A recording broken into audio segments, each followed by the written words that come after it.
If you have a diverse population, your innovation is just like a.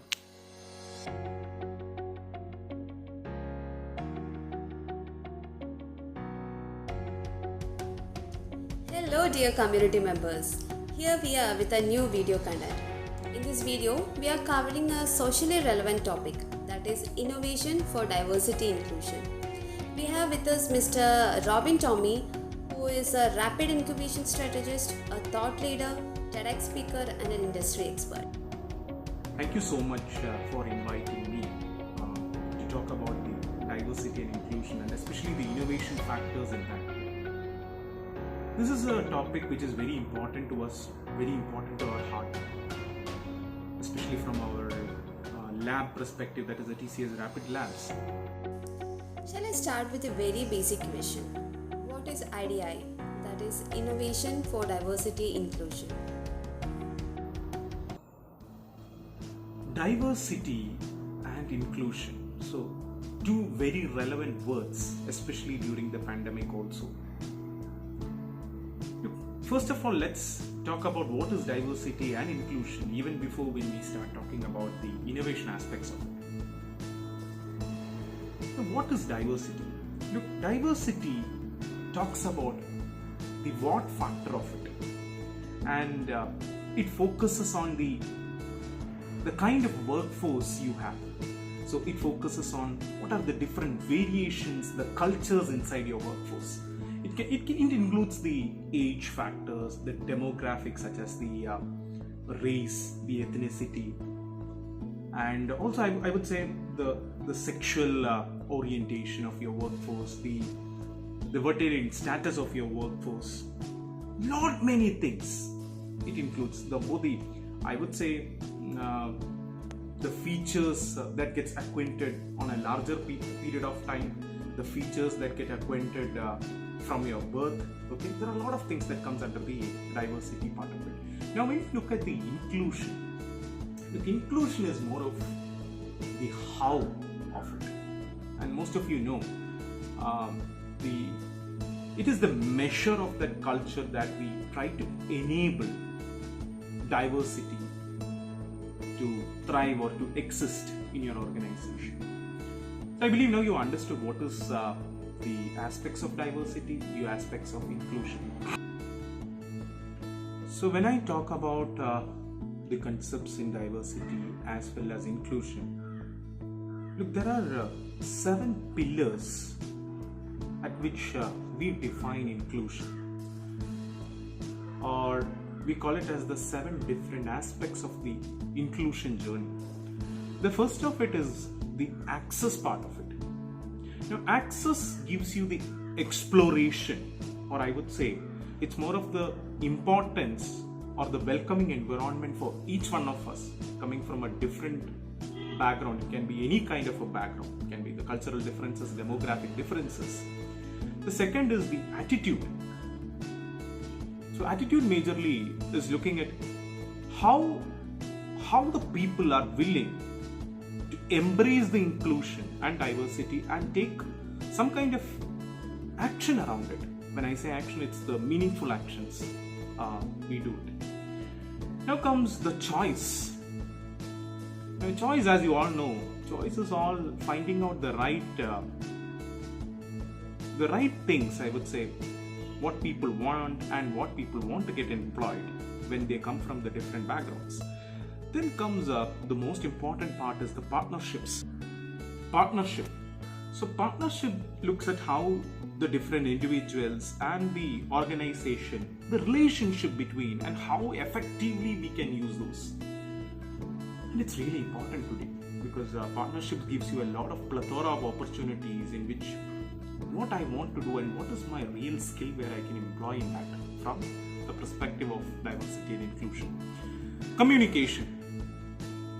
And I would say communication is also really important because it lets the people know about the options and getting involved and what is the culture and how good we are into the inclusion journey or the diversity that we have.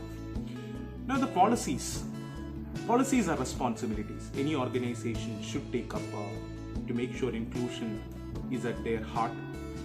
And if anyone wants to bring in a change in the organization, policies are really important in that particular journey, especially when it comes to the HR and all other parts of the organization.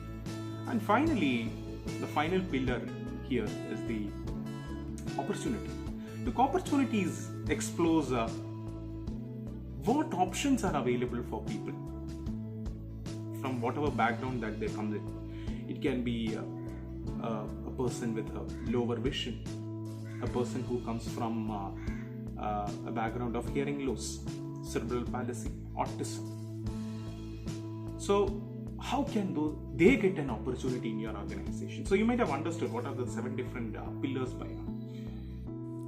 Can you walk us through some of the success stories that you think worth sharing with us? It's wonderful to work with an organization like TCS, where diversity and inclusion is at the core of our heart and we implement it. So let me take some of my examples in the lab, the TCS Rapid Lab. TCS Rapid Lab has been into almost all kinds of technologies wherever we have been. We work on the quantum space, we work on the robotics, humanoids, industrial robots. We work on everything, AI. We work on, recently we started our analysis on GANs. And we do a lot of design thinking, user journey mapping and all. So on all these, what we understood is that if the team is diverse enough, we try to cover as much as gamuts of possibilities in the solutions we develop. So I just wanted to bring in how we develop the first solution for our own specially able children. So for creating this solution, we should actually understand what is the actual problem that they face through. So we have in our team, we provide internships for the people having hearing loss, people with cerebral palsy, especially students with cerebral palsy. And we are also encouraging more specially able people to take up internships and work with us and understand the industrial culture. So it was like 3 to 4 years back when we started the journey of VHAB, the Virtual Habilitation Project, which we have been doing it for the larger specially able society, especially for the cerebral palsy and autistic children. So when we started on this journey, we wanted the team also to have people with cerebral palsy, because when the team had that with different ages, we found that the major problem in during all our analysis and design thinking is the pain that each of these kids go through when they go through the physical therapy process, and it is really important. So we have gone through that process. So we have gone to multiple schools. We were there in front of the physiotherapy room. We have heard and seen the pain each and every child goes through. And we got all those inputs from those who have gone through that pain. They gave us all kinds of inputs. We started developing gamified solution for them to improve their cerebral cognitive capability and also make their limb move and make them dream to be the warriors of tomorrow, because that is what is their dream, to live like any one of us. And I would say we were able to achieve their dream. More than 3,000, I would say like 4,000 people today are benefited out of this project, which is called VHAB, a game-based kind of a therapy program where they learn, they have fun, and all this, they are actually going through a therapy, not knowing that it is actually a therapy process. So we are gamified it. And all this happened because we had this concept of diversity, bringing in people who have actually gone through that process. And that's the story of our Verbose, especially a platform that we have developed for the hearing impaired.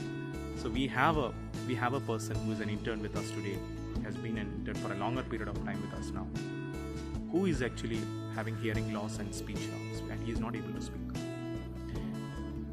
Seeing him, we have learned a lot of things. Our team has learned a lot of things. We wanted to contribute And that's how we started the Verbose project, today helping thousands of people, especially during the pandemic, to make sure their learning is not affected. Okay, so like speech to text, creating lecture notes, everything for their education we have brought in. Why is it important for an organization, especially large capital enterprises, to invest in IDI?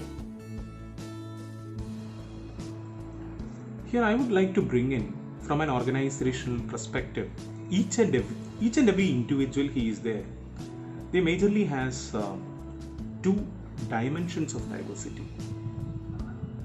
Now what are they?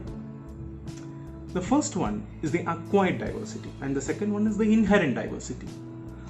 When I say about or talk about the inherent diversity, Robin as an individual, the race in which he has been born with, the gender, okay, and also the kind of sexual orientation, the ethnicity, all this comes under my inherent diversity.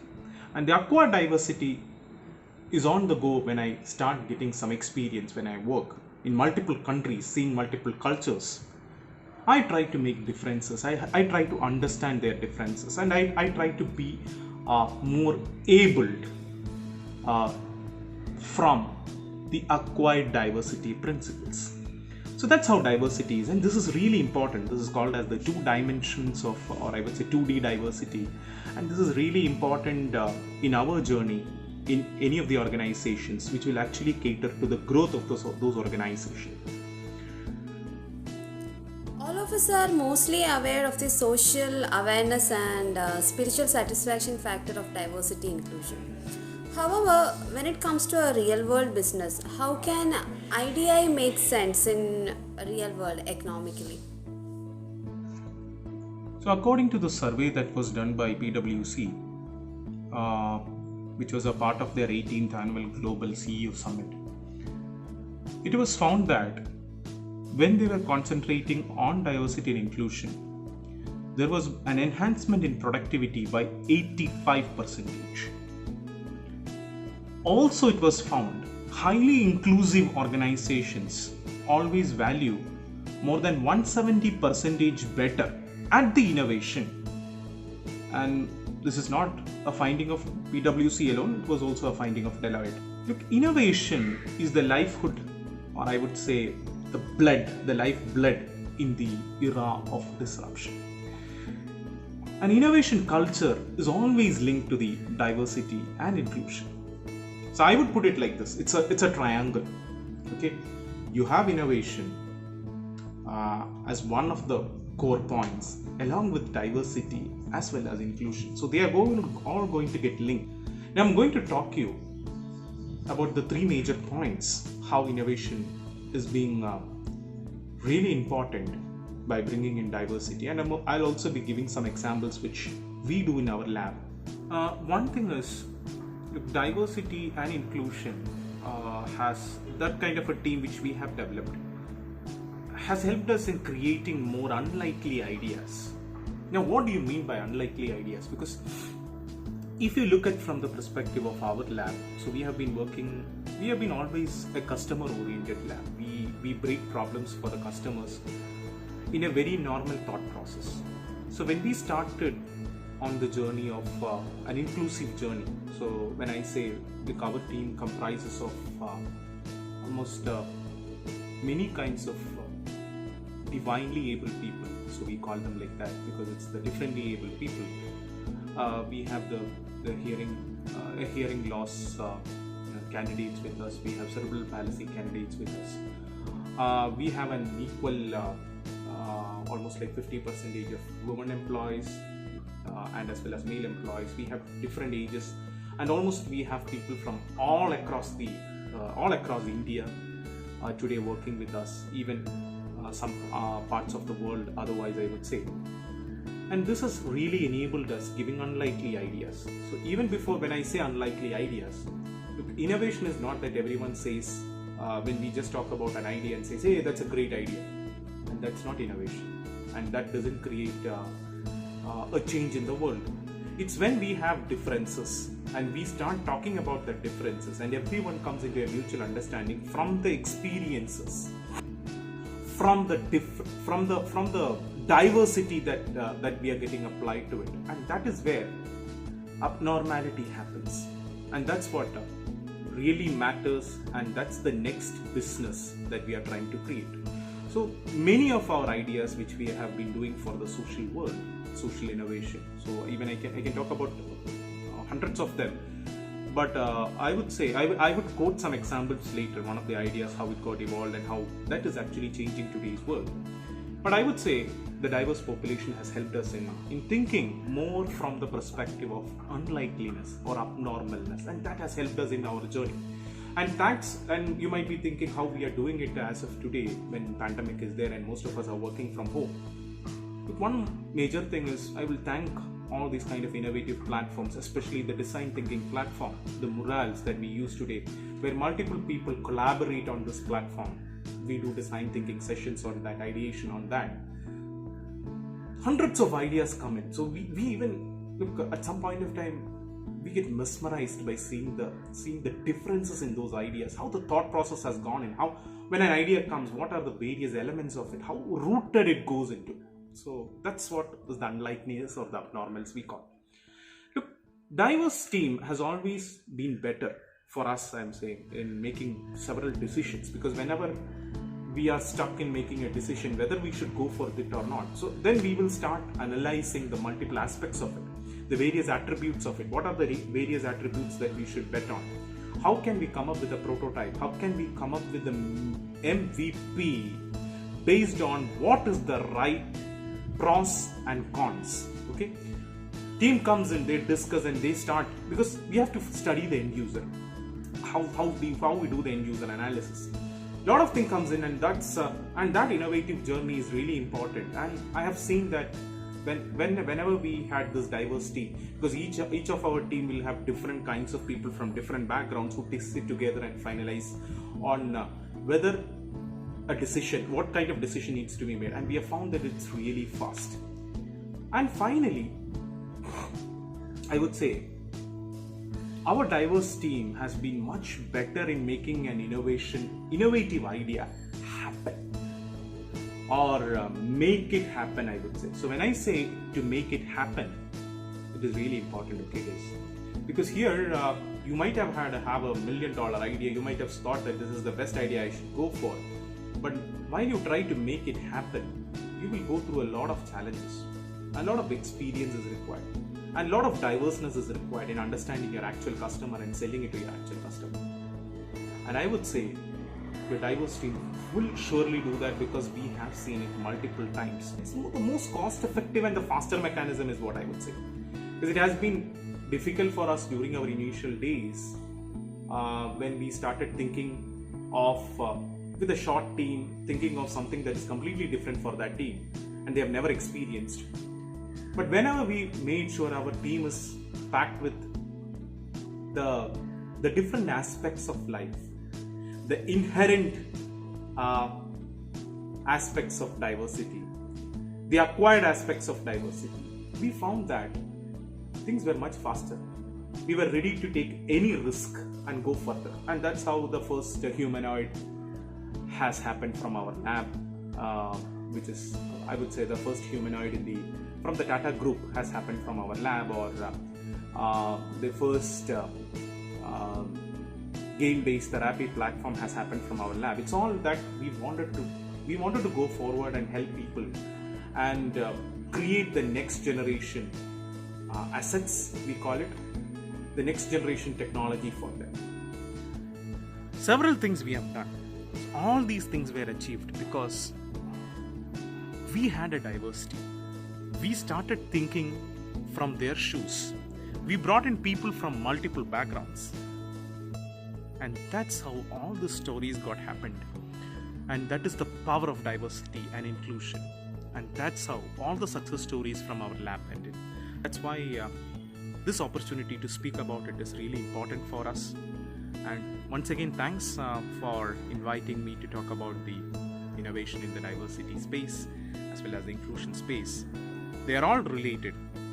If you have a diverse population, your innovation is just like a. Thank you.